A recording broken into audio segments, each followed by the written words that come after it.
मुझे लगता है कि जरूरी है कि रिकॉर्ड पे रहे कि किस प्रकार से ये विषय पूरी तरीके से जरूरी था और एक प्रकार से बहुत सारी बातों को नजरअंदाज करते करते करते करते 11 अगस्त की घटनाओं पे आने के बाद ये इस पे क्यों कार्रवाई करना आवश्यक था। माननीय अध्यक्ष महोदय, आपने देखा कि पहले दिन से ही जब माननीय प्रधानमंत्री श्री नरेंद्र मोदी जी ने अपने कैबिनेट के कलीग्स को यूनियन मिनिस्ट्री में जो नए मेंबर्स आए थे, नए मिनिस्टर्स को इंट्रोड्यूस करने का प्रयास किया, तब किस प्रकार से विपक्ष के सदस्यों ने उनको मिनिस्टर्स को भी इंट्रोड्यूस नहीं करने दिया। ये शायद ही इस उच्च सदन के इतिहास में कभी पहले देखा गया होगा। और सदन की परंपरा यह है कि जब तक मिनिस्टर इंट्रोड्यूस नहीं हो तब तक वो भाग नहीं ले सकता एक मंत्री के तौर पे सदन की कार्रवाई में। बहुत कोशिश के बावजूद चेयर ने बहुत प्रयास किया, लेकिन विपक्ष के सदस्य तैयार नहीं हुए कि वो माननीय प्रधानमंत्री जी को अपना दायित्व निभाने दें। बहुत पीड़ा के साथ माननीय प्रधानमंत्री जी ने अपने मंत्रियों को इंट्रोड्यूस ना कर सकने के कारण टेबल करना पड़ा अपने मंत्रियों के इंट्रोडक्शन। और वास्तव में ध्यान आता था कि विपक्ष को की मंशा क्या थी।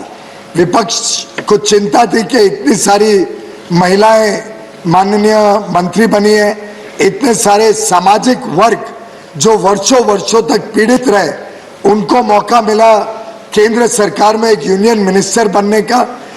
पहली बार मणिपुर से कोई यहाँ पे यूनियन मिनिस्टर बना, नॉर्थ ईस्ट के इतने मिनिस्टर बने, पूर्वांचल के सम्मान हुआ।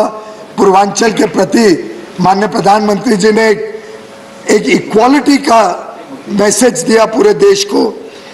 उनसे ये पच नहीं रहा था शायद कि आदिवासी भाई बहनों को, जनजाति समाज से आने वाले भाई बहनों को आज यूनियन कैबिनेट में मौका मिला देश की सेवा करने का। और वास्तव में एक प्रकार से उस पूरे सेशन का टेनर उस दिन दर्शाया गया विपक्ष के द्वारा। उसी के 2 दिन बाद जब माननीय मंत्री श्री अश्विनी वैष्णव जी अपना बयान दे रहे थे, एक विषय जिसपे विपक्ष का ही आग्रह था कि इसके ऊपर खुलासा हो, इसके ऊपर हमें जानकारी मिले, तो माननीय मंत्री खड़े होकर जब बयान दे रहे थे तो पूरे देश ने देखा किस प्रकार का घिनौना बर्ताव मंत्री के साथ किया गया। उनके हाथ से पेपर उठा लिए गए, छीन लिए गए और उनके सामने अड़चन डालने की हर संभव कोशिश की गई कि वो बयान ना दे पाए। और उस समय तो कुछ मान्य सदस्य तो हमारे और आके लगभग अटैक करने की मुद्रा में दिखे। और ये सिलसिला माननीय अध्यक्ष जी समय समय पे देश ने देखा, चेयर का अपमान होते हुए देखा, हमारे अधिकारियों का अपमान होते हुए देखा, अन्य मान्य सांसदों का अपमान हुआ और पूरे सदन की गरिमा को पूरी तरीके से ध्वस्त करने का हर संभव प्रयत्न विपक्ष ने पिछले मॉनसून सेशन में किया। माननीय अध्यक्ष जी, मैं धन्यवाद दूंगा चेयर का, आपका, उपाध्यक्ष जी का और सभी आपके पैनल का और हमारे सभी स्टाफ का जो टेबल पे हैं, जो मार्शल्स हैं, जिन्होंने इतनी गलत बर्ताव के बावजूद संयम रखा, बहुत टॉलरेट किया, बहुत संवेदनशील तरीके से इस विषय को लिया, हर अटैक को सहन लिया बिना कोई उसका विषय बनाते हुए, बिना कोई कंप्लेन करते हुए। उसके बाद बढ़ते बढ़ते जब एक माननीय सदस्य ने एकदम चेयर के ऊपर ही लगभग हमला बोल दिया, तब कोई चॉइस नहीं थी, उनको एक दिन के लिए सस्पेंड किया गया। उस दिन भी जो दृश्य इस हाउस में हुआ कि दरवाजे बंद होने के बाद भी शीशा तोड़ा गया, दरवाजे का शीशा तोड़ने के कारण कांच कुछ हमारे स्टाफ, सिक्योरिटी स्टाफ को भी लगा, चोट पहुंची, उसमें भी चेयर ने निंदा की और काफी आक्रोश था कई मेंबर्स में कि इसमें एक्शन ली जाए, लेकिन एक संवेदनशील चेयर और सबकी इच्छा के हाउस चले कोशिश की जाए, एक्शन आगे और बढ़ाया नहीं गया। चलते चलते अध्यक्ष जी 9 तारीख, 10 तारीख, 11 तारीख जो जो घटनाएं इस सदन में हुई, 9 तारीख को आपको ध्यान होगा कि एक अचानक डिवीजन मांगा गया, सब विपक्ष अपनी अपनी कुर्सी में जाके डिवीजन मांग लिया। साधारणतः इस बात की चेतावनी पहले दी जाती है, उसके बावजूद जब सडनली डिवीजन मांगा उसमें भी पर्दाफाश हुआ कि 79 votes in favour of the chair थे और 44 वो in favour of the government थे और 44 वोट्स विपक्ष के साथ थे। तो ये भी कोई अगर गलत फहमी फैलाने की कोशिश की जाती है कि विपक्ष के पास नंबर्स हैं या सत्तारूढ़ दल के और हमारे सहयोगी दलों के पास पूर्ण बहुमत नहीं है या बहुमत नहीं है राज्यसभा में, तो ये पूरी तरीके से उस दिन निरस्त हो गया। और ये कई ऐसे मौके आए हैं जिसमें विपक्ष को डिवीजन में अपनी सही ताकत का अंदाजा इस सदन में दिया है। माननीय अध्यक्ष महोदय, आज ही मैं देख रहा था बाहर किसी माननीय सदस्य ने, मेरा आग्रह होगा बाहर की बात अब अंदर। नहीं सर, मैं स्पष्टीकरण इससे कर रहा हूं क्योंकि माननीय लीडर ऑफ द ऑपोजिशन ने ऐसे आरोप लगाए। ठीक है, उसको आप चलिए, मैं बाहर की बात नहीं कहता हूं, पर कई बार कई सदस्य कहते हैं कि हम इसलिए सस्पेंड कर रहे हैं 12 सदस्यों को क्योंकि हमारे पास संख्या नहीं है। तो सबके सब विपक्ष के माननीय सदस्यों को मैं आमंत्रण देता हूं, आप आइए। जिस विषय पे अभी डैम सेफ्टी बिल बातचीत होने वाली है, आज करना हो, कल करना हो, परसों करना हो, जब आप चाहें आप डिवीजन मांगिए और डिवीजन करके देख लेते हैं। सबको ध्यान में आ जाएगा, पूरा देश देख लेगा क्या परिस्थिति है, किसके पास पूरा बहुमत है, किसके साथ सदन खड़ा है और सच्चाई के साथ ये सदन खड़ा है और पूरी सच्चाई देश के सामने स्वयं विपक्ष के कुछ साथियों ने देश के समक्ष रखी। माननीय अध्यक्ष महोदय, 11 तारीख की घटनाओं में आपका ध्यान आकर्षित करना चाहूंगा।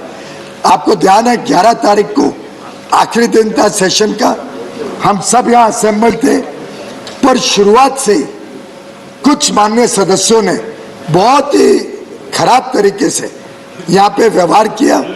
कोई सदस्य लेडी मार्शल्स को अटैक कर रहे हैं और कोई सदस्य एक मेल मार्शल के गले को पीछे से ऐसे लिटरली वांटिंग टू स्ट्रैंगुलेट हिम। और वो तो भगवान की कृपा है क्या हमारे मार्शल्स भी तटस्थ खड़े रहे, नहीं तो सिक्योरिटी कॉर्डन अगर टूट जाता तो मुझे तो चिंता है चेयर का क्या होता, किस प्रकार से चेयर के ऊपर घातक हमला हो सकता था। लेडी मार्शल्स को हमला करना, उनको खींच के कॉर्डन तोड़ने की कोशिश करना, मेल मार्शल के गले को पकड़ के उनको स्ट्रैंगुलेट करने की कोशिश करना। कोई माननीय सदस्य आपके लेफ्ट में जो टेबल है उस पर चढ़ के एलईडी स्क्रीन तोड़ने की कोशिश कर रहा था। 2 माननीय सदस्य यहाँ पे, एक सदस्य दूसरे सदस्य के गले में पट्टा बांध के और यहाँ घूम रहे हैं, मतलब वो एक्चुअली कॉटन की रोप थी, देख के डर लगता था, खास तौर पे क्योंकि जब वो दूसरी सदस्य एक बार यहाँ अनकॉन्शियस हो चुकी थी और यहाँ पे ऐसा प्रदर्शन करना इस उच्च सदन में, क्या गरिमा रहेगी इस सदन की और क्या हमारे माननीय विपक्ष के सदस्यों की गरिमा देश ने उस दिन देखी कि न्यूज बना के यहाँ पे घुमाना। माननीय Prahlad Joshi ji parliamentary affairs minister और मैं, हम बाहर आ रहे थे तो हमें आने नहीं दिया आपके चेंबर से हमारी कुर्सियों तक। कुछ माननीय सदस्यों ने दूसरे सदस्य को कॉर्डन की तरफ फेंका, एकदम ढकेला, फिर उनको खींच के बाहर निकाला। 4-5 सदस्यों ने पेपर्स और फाइल्स फाड़ फूड़ के चेयर के ऊपर, टेबल ऑफिस पे फेंकने का काम किया। ये जिस प्रकार की घिनौनी हरकतें, विस्लिंग, हूटिंग, कोई माननीय सदस्य अपनी बात रखना चाह रहे हैं तो प्लेकार्ड से उसको ब्लॉक करना। कोई दो सदस्य यहाँ पे वीडियो रिकॉर्डिंग ले रहे थे और वो वीडियो रिकॉर्डिंग बाहर जाके यूट्यूब पे दिखा रहे हैं। पर ये सब चीजों को देखते हुए संयम जब पूरी हद के पार हो गई और माननीय चेयर की जो पीड़ा हमने उस दिन देखी, तो हमने डिमांड किया कि एक कमेटी बनाई जाए। कमेटी सब जांच करके इसका सबसे उनकी भी वर्जन ले सकती थी, पूरे कार्रवाई सदन की देख सकती थी मॉनसून सेशन की, और तय कर सकती थी किस पे एक्शन लेना, किस पे आगे कैसे सदन अच्छी तरीके से नियंत्रण में चले, ये चिंता कर सकती थी। लेकिन माननीय चेयर के हर प्रयत्न के बावजूद कई विपक्ष के दलों ने रिफ्यूज कर दिया कि हम इस कमेटी के पार्ट नहीं बनेंगे। ऐसी परिस्थिति में 11 तारीख आखिरी तारीख थी मॉनसून सेशन की, तो स्वाभाविक था कि अर्लीस्ट अपॉर्चुनिटी कल थी, जो पहला दिन था नए इस हाउस का। और जैसा माननीय चेयर ने कहा, house is a continuing institution, और हाउस में इस प्रकार की गिरोनी हरकत करना और फिर कहना कि अब वो तो सेशन खत्म हो गया, अब कोई कार्रवाई नहीं हो सकती, ये तो मेरे ख्याल से ना न्यायिक है और ना इस सदन की गरिमा देश के सामने बढ़ाएगा। इसलिए हमने आपसे दरख्वास्त की थी कि इस कार्रवाई इनके जो हरकतें थी इसको ध्यान में दिया जाए, और उन मेंबर्स जिन्होंने 11 अगस्त को ये सब हरकत की थी, क्योंकि वो आखिरी दिन की हरकत थी, तो नया जब कन्वीन हुआ सेशन पहले दिन ही हमने ये एक्शन लेने का प्रस्ताव रखा, और ये प्रस्ताव इस सदन ने पारित किया। सदन का निर्णय है कि 12 MP जाए, लेकिन मैं ये भी कहना चाहूंगा माननीय अध्यक्ष जी कि ये पूरा सदन चाहता है कि सब हमारे माननीय सदस्य भाई बहन आए, सदन की कार्रवाई अच्छी तरीके से चले, वो माफी मांगे। जो गलत काम, गलती किसी से भी हो सकती है, जब गलती होती है तो बड़प्पन इसी में है कि आप उस गलती का एहसास करते हुए क्षमा मांग सकते हैं, और आगे कैसे ये नहीं होगा इसकी एक सर्वदलीय चर्चा हो सकती है, चेयर के साथ हो सकती है, हमारे आपस में हो सकती है। आगे कैसे सदन, आखिर सदन को तो दशकों तक वर्षों तक चलना है, कैसे अच्छी तरीके से चले इसके बारे में भी एक सहमति बन जाए। तो मैं समझता हूं कि सरकार भी तैयार है इसमें पुनः विचार करने के लिए, लेकिन माननीय सदस्यों को अपने यहाँ पे क्षमा मांगना, और क्षमा सिर्फ चेयर की नहीं, क्षमा इस पूरे सदन की और देश की क्षमा मांगनी चाहिए जिस प्रकार का उन्होंने हरकत की। धन्यवाद। इंडिया टीवी हर वक्त हर जगह डाउनलोड करने के लिए सर्च करें India TV news Google play store या ऐप स्टोर पर।